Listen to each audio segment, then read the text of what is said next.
Eder. Mac. Pallister. Si faceva chiamare Rex Alford, millantava una carriera da regista affermato e presentava curriculum fittizi sui principali portali del settore audiovisivo.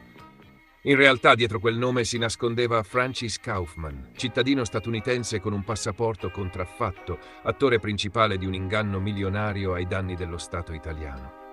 Il Ministero della Cultura, nel mese di novembre dell'anno 2020, gli aveva concesso un tax credit pari a 863.595,90 euro per la realizzazione di un progetto cinematografico mai nato, Stelle della Notte, un film che sarebbe dovuto essere girato a Roma e che invece è rimasto una pura finzione sulla carta.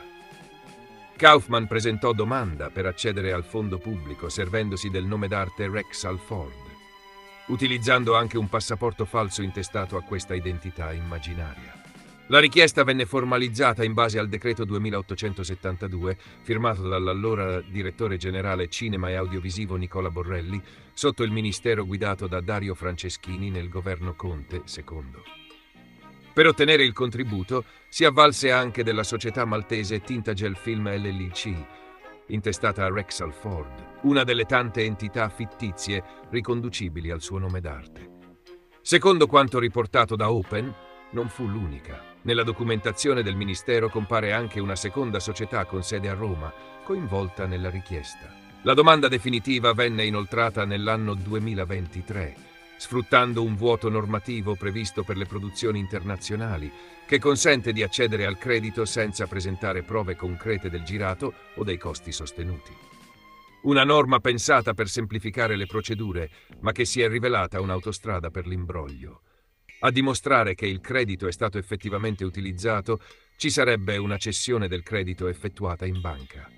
Ora il Ministero potrebbe intervenire per revocarlo e chiedere la restituzione delle somme indebitamente ottenute. Francis Kaufman aveva costruito attorno a Rex Alford una vera e propria identità alternativa, completa di biografia, filmografia fittizia e progetti futuri mai realizzati. La sua presenza online era curata nei dettagli. Su siti specializzati e database del settore cinematografico risultava come regista o produttore di numerosi lavori, tutti rigorosamente inventati o con partecipazioni fittizie. Tra i titoli menzionati anche Food Fight, un altro progetto fantasma. Il nome di Rex Alford compariva in contesti professionali e Kaufman era riuscito a tessere relazioni con figure del settore, da videomaker a sceneggiatori, incluso lo scrittore Federico Carro, contribuendo così ad alimentare la sua credibilità nel mondo del cinema indipendente. Ma la bugia più tragica non riguarda solo il cinema. Il mistero è stato chiarito. La donna trovata morta a Villa Pamphili è Anastasia Trofimova, non ancora trentenne. Era proprio a Malta dove Kaufman aveva presentato la sua falsa identità, che aveva conosciuto Anastasia. Dalla loro relazione era nata la piccola Andromeda, talvolta chiamata anche Lucia, morta tragicamente per strangolamento. Un ulteriore tassello inquietante che collega il falso regista alla morte di due persone. È una vicenda sempre più intricata, fatta di ombre, silenzi e dettagli ambigui, come i rovi nei quali erano stati nascosti i corpi di Denisa e Anna Maria. Anche la verità intorno agli omicidi compiuti da Vasile Frumuzache, la guardia giurata accusata di aver ucciso due giovani donne romene, sembra aggrovigliarsi ogni giorno di più. Ogni nuovo elemento emerso dalle indagini, invece di fare chiarezza, moltiplica le domande e con esse le ipotesi. Uno degli snodi più oscuri riguarda una telefonata notturna fatta da Frumuzace nella stessa notte in cui Denisa è stata assassinata, quella tra il 15 e il 16 maggio. Secondo quanto ricostruito, la chiamata parte alle 2:39 e dura ben 44 minuti. Non una conversazione qualunque, né un dettaglio trascurabile considerando il contesto in cui si colloca. Ma chi c'era dall'altro lato della linea? Ed è qui che emergono le prime anomalie. Il numero chiamato risulta intestato allo stesso Frumuzache. In pratica l'uomo aveva due telefoni e uno lo aveva presumibilmente affidato a qualcun altro. Qualcuno di cui si fidava al punto da lasciargli un apparecchio intestato a suo nome, oppure qualcuno che lo affiancava in qualcosa di molto più compromettente. Gli inquirenti hanno ricostruito che l'altro telefono, quello che ha ricevuto la chiamata, si trovava quella notte in un punto della Val di Nievole. un'area che include sia la casa di Frumuzache a Monsummano Terme, sia le colline sopra Montecatini, cioè esattamente la zona dove il corpo di Denisa sarà poi abbandonato, vicino a un casolare in via Riaffrico. L'indizio, per quanto non decisivo, è rivelatore. Frumuzache quella notte si stava coordinando con qualcuno. Ma per fare cosa? Due le ipotesi principali. La prima: l'interlocutore era la persona a cui Frumuzache aveva lasciato i figli in custodia, visto che la moglie non era in Toscana in quel periodo.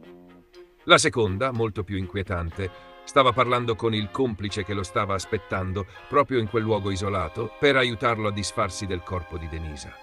In entrambi i casi si tratterebbe comunque di una persona strettamente legata all'assassino, qualcuno di cui si fidava profondamente, una persona che, almeno ufficialmente, potrebbe essere all'oscuro di quanto stava accadendo, ma che potrebbe essere coinvolta direttamente. Un complice, forse inconsapevole, o forse no. Del resto, l'idea che Frumuzache non abbia agito da solo, almeno nel caso di Denisa, è un'ipotesi che le forze dell'ordine non hanno mai escluso. Anzi, l'hanno sempre tenuta in seria considerazione. Alcuni elementi investigativi vanno proprio in questa direzione. Uno su tutti: la testimonianza della stessa Denisa, che poco prima del delitto, in una telefonata alla madre, aveva riferito di essere seguita da due uomini. Era la sera del suo assassinio, a Prato. E quella frase, apparentemente gettata lì in un momento di paura, potrebbe essere la chiave di volta per riscrivere l'intera dinamica. Ma le domande non finiscono qui, perché se davvero Frumuzache non ha agito da solo, per chi stava lavorando? Cosa lo ha spinto a trasformarsi in un carnefice? Qui entra in scena un'ulteriore ipotesi, forse ancora più cupa delle precedenti, quella del racket della prostituzione.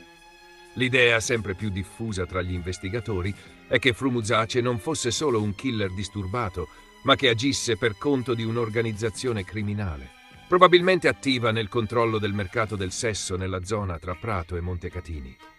In questo scenario la sua funzione sarebbe stata quella di punire chi si ribellava o chi invadeva territori non autorizzati.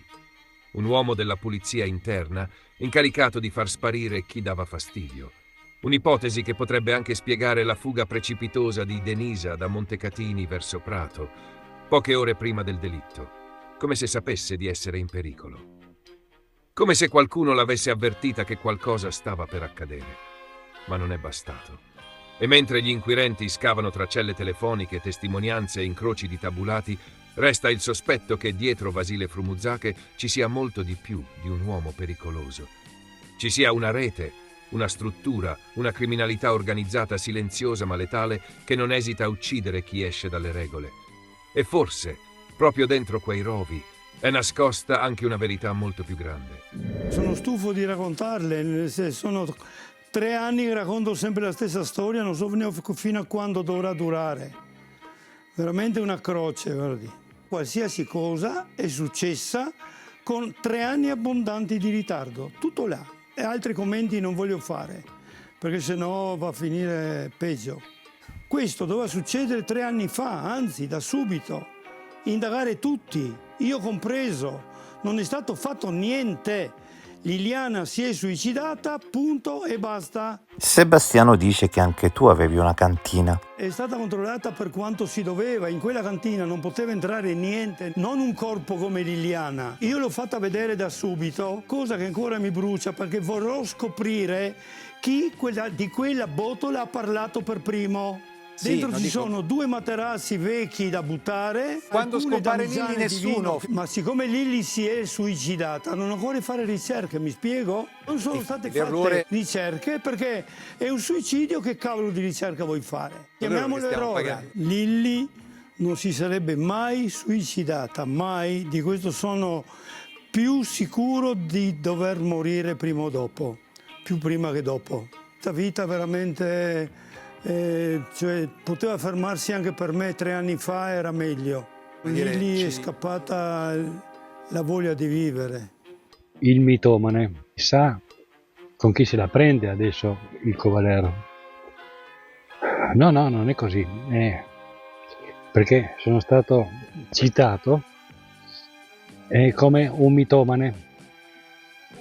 cioè uno che cerca in pratica notorietà, solo sulla questione di Liliana però, perché altrimenti potrei spoderare tutte le cose che credo di aver capito per altre situazioni, per altri omicidi.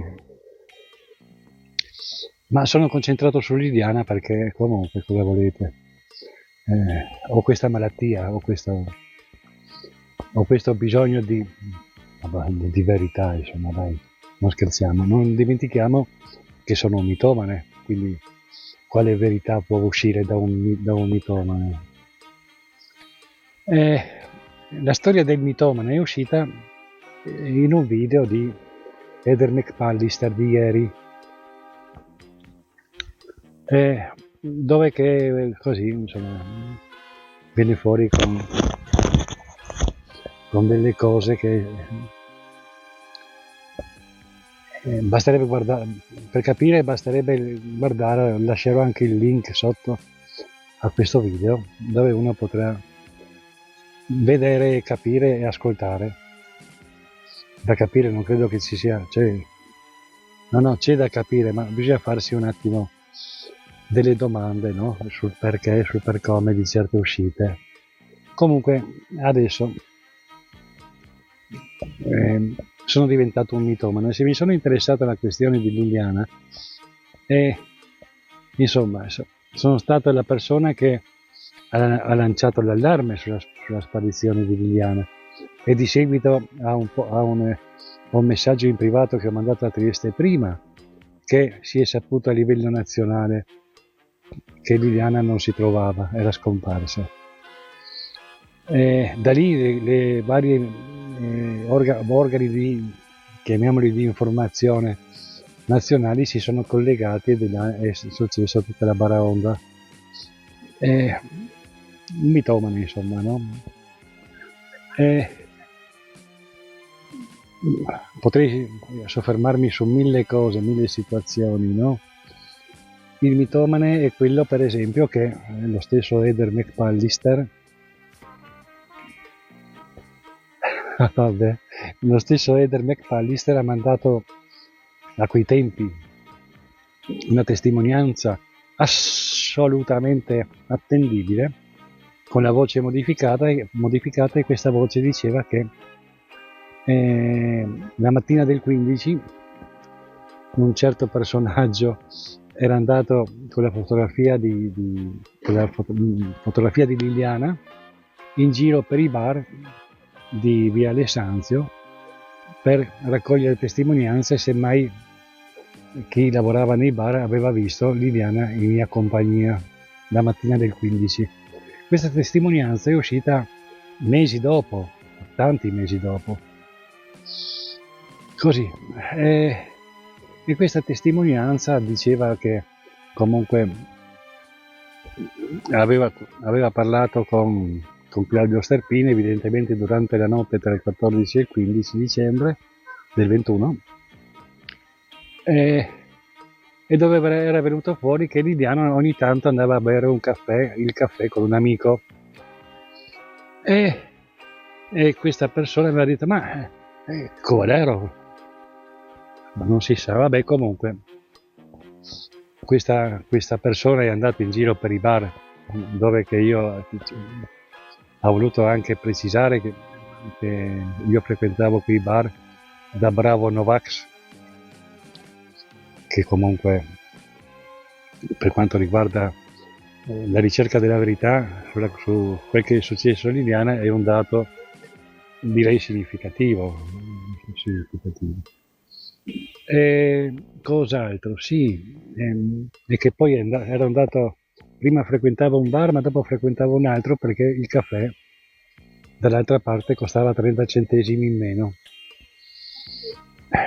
quindi anche pidocchioso se vogliamo, no? E così questa testimonianza, dove che una volta però ripulita la voce e fatta ritornare normale, si sentivano distintamente le campane della chiesetta che c'è in via Capofonte, che praticamente è a 30 metri dalla casa di via Verrocchio. Porca miseria, no? E vabbè.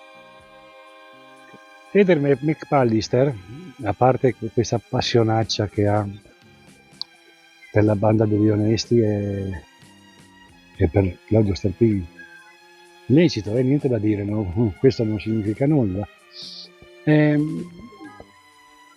Però insomma, non ha mai frugato, cercato di capire altro. La sua missione è sempre stata, in questi 3 anni e mezzo, è sempre stata quella di incensare la banda degli onesti e creare anche lui, incredibilmente anche lui, sospetti su Sebastiano. È un caso comunque, questo non vuol dire nulla, no? Non vuol dire nulla. E potrei dilungarmi ancora su Eder McPallister. Vi consiglierei però di rimettere in ordine quelle immagini che appare sempre alle spalle del cartone animato che parla dal luogo dove è stata portata in secondo tempo il corpo di Viviana. Sarebbe il caso che, giusto per avere un po' di credibilità in più, perché non è detto che non ne abbia, ma per avere un po' di credibilità in più, togliesse quel nastro che ha voluto modificare quando ho annunciato che sarei andato a togliere quel telo, quella coperta termica gialla, dove era stato costretto a modificare quello che era la scritta sul nastro, bianco e rosso, e sovrapponendo quella che era la scritta originale, Vigili del Fuoco, facendolo sembrare come una zona interdetta dalle autorità giudiziarie, che nessuno potesse entrare. E anche là, insomma, aveva insinuato tra i suoi affezionati, no, qualcosa contro di me. Riguardo a questo video di Eder McPallister di ieri, qualcuno mi ha suggerito di fargli una querela, di fargli una denuncia, una querela. Per come sono fatto, io non riesco a fare una querela, anche perché per fare una querela, credo, almeno per quel che è il mio carattere, dovrei essere incazzato, dovrei sentirmi offeso, ma quando mi trovo in una situazione dove certe affermazioni mi fanno ridere, non ho quell'impatto, quel desiderio di farli rappagare. Credo che Eder McPallister se la fa pagare da solo, insomma, con le sue uscite, con le sue visioni. Il grande zio Fulvio è sicuramente una delle persone più esperte, competenti ma soprattutto simpatiche di Trieste, però bisogna fare una piccola precisazione, anzi 2. Il mitomane, nel video che io ho pubblicato, dico: la gente mi ha detto di lasciarlo stare perché è un mitomane, io invece ho pensato che non lo fosse e quindi ho continuato a seguire la pista Fulvio. Quindi che sia mitomane non lo dico io e nel video si capisce bene, lo diceva la gente. Io invece ho sempre detto che meritava attenzione. Fulvio negli anni ha dimostrato di giustificare questa attenzione. Del resto, come segnalato, gli stessi inquirenti rispetto a un avvistamento dicono che quella persona ha le fattezze di Fulvio Covalero, quindi sarebbe stato logico lo sentissero, ma poi invece questo non è accaduto. E altro punto importante che avevo già fatto presente ma lui ha dimenticato nuovamente: quando vengono apposti i nastri a tutela di un qualsiasi luogo ritenuto di interesse per una indagine, che siano apposti dai vigili urbani, dalla polizia locale, dai vigili del fuoco, dalla polizia o dei carabinieri, è la stessa identica cosa, non devono essere rimossi se non dalla stessa autorità che li ha posti. Ehi, non dimenticare di iscriverti a questo canale.